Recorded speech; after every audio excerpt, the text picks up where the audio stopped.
Bismillahirrahmanirrahim. Alhamdulillahirrabbilalamin. Sallallahu wasallam wa baraka ala abdihi wa rasulihi nabiyina Muhammad wa ala alihi wa sahbihi ajma'in. Amma ba'd. Ikhwah sekalian dan akhwat, anggota grup WhatsApp Dirasah Islamiyah, hafizana wa hafizakumullah. Semoga Allah Azza wa Jalla senantiasa memberikan kepada kita limpahan rahmat, taufik dan hidayah sehingga kita senantiasa berada dalam ketaatan kepada Allah Subhanahu wa taala. Dalam pembahasan taubat, kita sampai kepada hadis ke-10, hadis yang disampaikan oleh sahabat Imran Ibn al-Husayn radhiyallahu anhuma. Disebutkan Imran Ibn al-Husayn al-Khuza'i radhiyallahu anhuma, dari sahabat Imran bin al-Husayn al-Khuza'i dari kalangan Bani Khuza'ah, anna imra'atan min Juhaynata atat Rasulullah sallallahu alaihi wasallam wa hiya hubla min az-zina faqalat ya Rasulullah asabtu haddan faqimhu alayya fada'a Nabiyullah sallallahu alaihi wasallam waliyaha faqala ahsin ilayha fa idza wada'at fa'tini fafa'ala فأمر بها نبي الله صلى الله عليه وسلم فشدت عليها ثيابها ثم أمر بها فرجمت ثم صلى عليها فقال له عمر تصلي عليها يا رسول الله وقد زنت لقد تابت توبة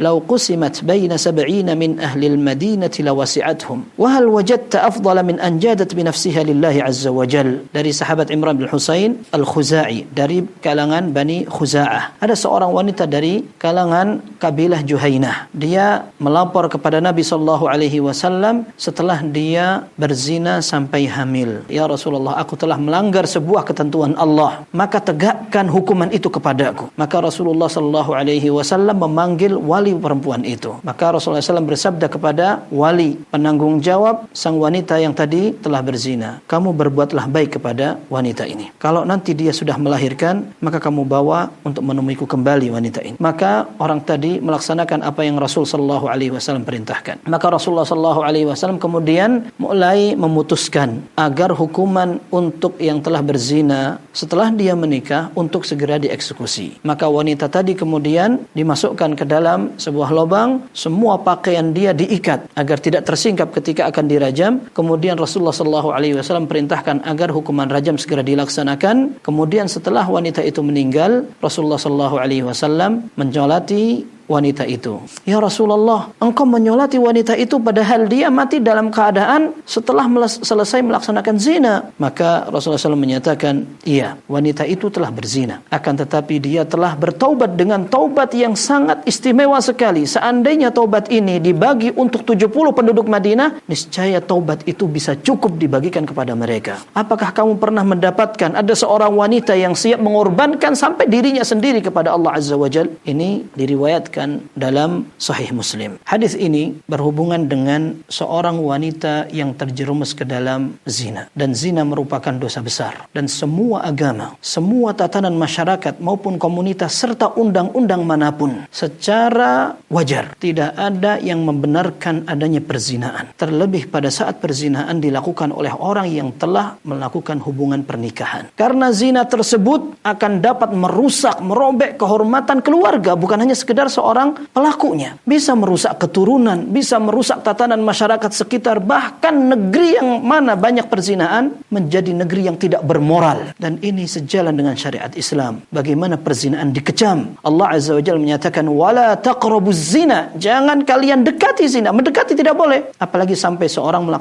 melakukan. Dan hakikatnya ketika ada orang berupaya untuk membela, membolehkan, atau dia ingin menunjukkan bahwa selama seorang suka sama suka maka dibolehkan, hakikatnya dia sedang mengingkari perasaan dia sendiri. Karena bagaimanapun juga tidak ada orang yang mau dikhianati orang yang paling dia sukai. Maka perzinaan ketika dilakukan oleh orang yang telah menikah, hakikatnya telah terjadi pengkhianatan besar kepada orang yang menjadi pasangannya. Terlebih ketika perzinaan itu terjadi dengan orang dekat, orang yang memiliki hubungan baik antara orang itu dengan pasangannya, maka ini merupakan sebuah kasus pengkhianatan besar. Maka Rasulullah sallallahu alaihi wasallam katakan di antara dosa besar yang paling parah, wa antuzaniya halilata jarik, engkau berzina dengan istri tetanggamu, orang paling dekat, yang paling dipercaya, saling menjaga. Ternyata ada kasus pengkhianatan. Akan tetapi syaitan tidak akan membiarkan. Dia berupaya untuk menyeburkan fitnah-fitnah, godaan-godaan sehingga seseorang bisa terjerumus ke dalam fitnah itu. Oleh karenanya Rasulullah SAW berusaha untuk menutup celah berbagai macam kesempatan yang bisa menjerumuskan orang dalam perzinaan,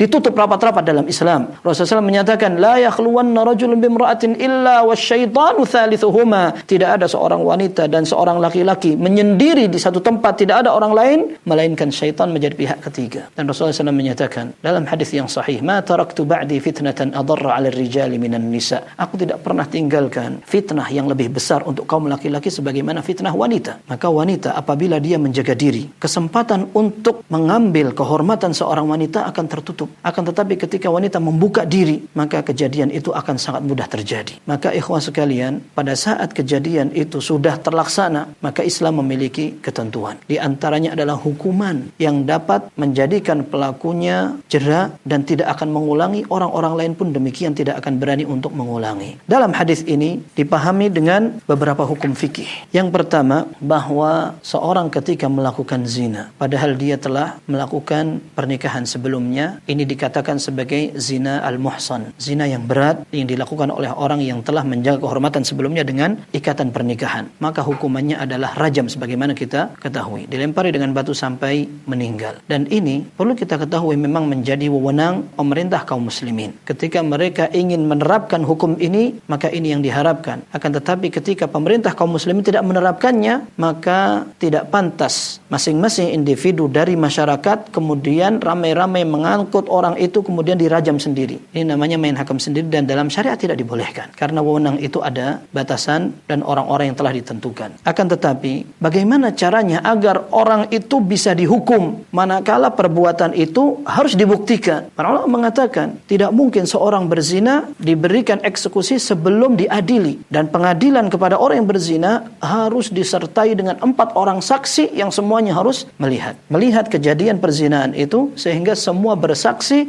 bahwa telah terjadi perzinaan. Kalau tidak, saksinya kurang atau ragu-ragu atau tidak melihat, maka hukumannya justru orang yang telah melakukan persaksian akan tapi tidak sempurna akan didera, dihukum 80 cambuk, 80 kali cambukan. Nah, kecuali apabila pelakunya sendiri telah mengaku, terlebih lagi diikuti dengan fakta kehamilan. Seperti dalam hadis ini, seorang wanita datang kepada Nabi SAW wahiyya hubla, sedangkan dia dalam keadaan hamil. Maka dalam kondisi seperti ini, para ulama mengatakan sepakat bahwa seorang wanita yang telah melakukan perzinaan dan dia dalam kondisi hamil dan mengaku lagi bahwa hamil ini dari perzinaan, itu sudah menjadi syarat yang cukup untuk melakukan sebuah hukuman rajam. Hanya beberapa ulama berbeda pendapat, berapa kalikah sang pelaku harus mengaku untuk dieksekusi hukuman rajam. Sebagian ulama seperti Hanabilah mengatakan kalau ada orang yang datang mengaku saya telah berzina, maka persaksiannya tidak bisa langsung diterima sampai dia ulang 4 kali. Dan ini diambil dari kisah kejadian Ma'iz al-Aslami radhiyallahu an, seorang sahabat yang juga telah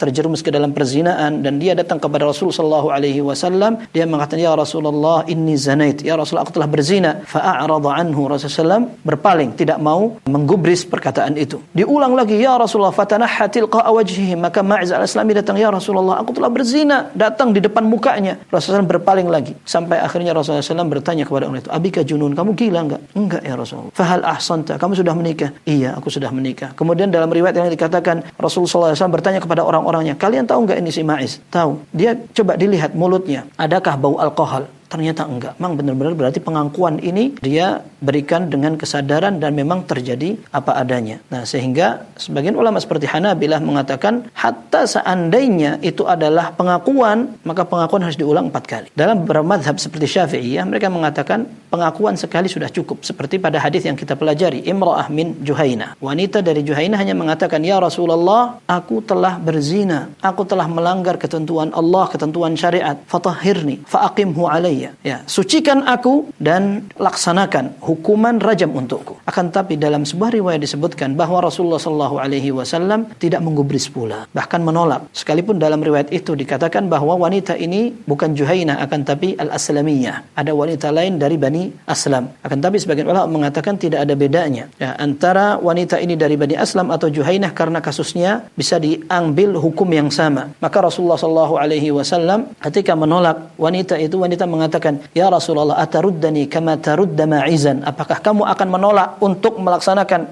eksekusi hukum rajam sebagaimana engkau menolak Ma'iz? Akan tapi wanita itu sedang hamil. Akhirnya Rasulullah SAW mengatakan kepada walinya, "Ahsin ilaiha." Kamu berbuat baiklah kepada wanita ini. Nanti orang ini akan kita hukum. Nah, ini menunjukkan bahwa sebagian ulama tidak cukup untuk menerima persaksian hanya sekali saja. Tapi sebagian ulama yang lain mengatakan sekali sudah cukup karena ini persaksian tentang dirinya, tidak menuduh orang lain. Dan dalam riwayat yang kita baca tadi, dia memang hanya sekali saja mengatakan demikian. Ini hukum yang pertama. Wallahu tabaraka wa ta'ala a'la wa a'lam, sallallahu wa sallam wa baraka ala nabiyyina Muhammad wa ala alihi wa sahbihi ajma'in. Walhamdulillahi rabbil alamin.